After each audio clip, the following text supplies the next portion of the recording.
Yes, we have breaking news. The October read on CPI, a very important number, and it comes out up 0.3 on headline, exactly as expected. Strip out all-important food and energy, it's up 0.2, also as expected. 2.5 year-over-year headline, exactly as expected. If we take year-over-year core up 2.1, that is 1/10 cooler than expectations. No revisions, so let's look at the sequential rearview mirror, shall we? The 2.5 year-over-year headline is 2/10. 2/10 hotter than our last look at 2.3, and the 2.1, well, expectations were the same as our last look at 2.2. So that on the year-over-year. If you look at the headline number, we are 2/10 hotter on the 0.3, and we are 1/10 hotter on the ex-food and energy versus our last look. You know, really the number to beat on year-over-year is 2.9. We've had a lot of 2.9s. We've had several this year, so that moderated it down to 2.5. You have to go back to 2011, I believe it's December 2011, to find that elusive 3%. So these numbers, unlike PPI, aren't hotter. They're basically, you know, still warm, but the Fed understands warm. Interest rates, they're down a bit. We're down basically 10 basis points from the high close on 10s. We're down 8 on the high close, 9 on the high close on 30s. So we're still within striking distance. Keep an eye on the dollar index. That, of course, has been on a tear of late, even though we had a light setback yesterday, and we're coming in about 1/8 of a cent under at the moment. Andrew, back to you. Thank you, Rick. So we're going to get over to Steve Liesman right now. He joins us from the newsroom with his reaction to the data. Steve.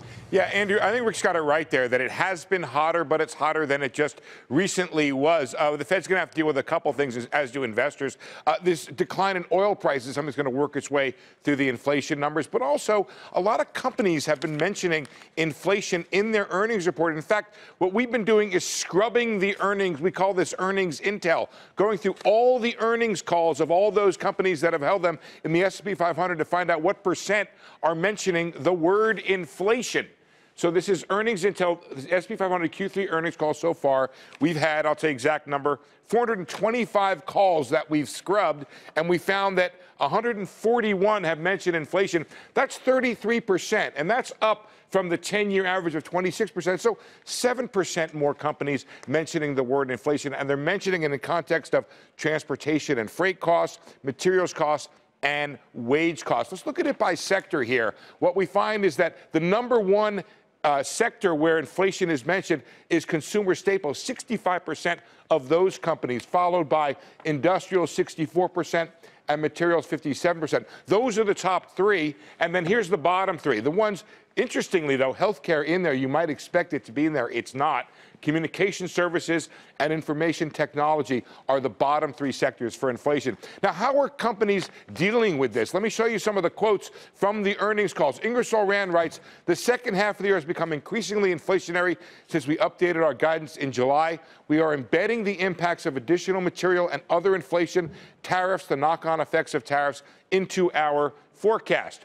Pepsi, a company that's really pushing it on to consumers regarding the input cost inflation, whether it's transport or whether it's aluminum. Our history has always been to price through inflation in our developed markets. We'll look to do that here. We did that post Q3. And one other company, Leggett & Platt, they are taking a hit to earnings. We're only able to recover about 1/3 of the material inflation, so really adversely impacted our results. Those are the three ways we find companies dealing with it. They try to pass it on, they try to increase productivity, or they may have to eat it in their earnings.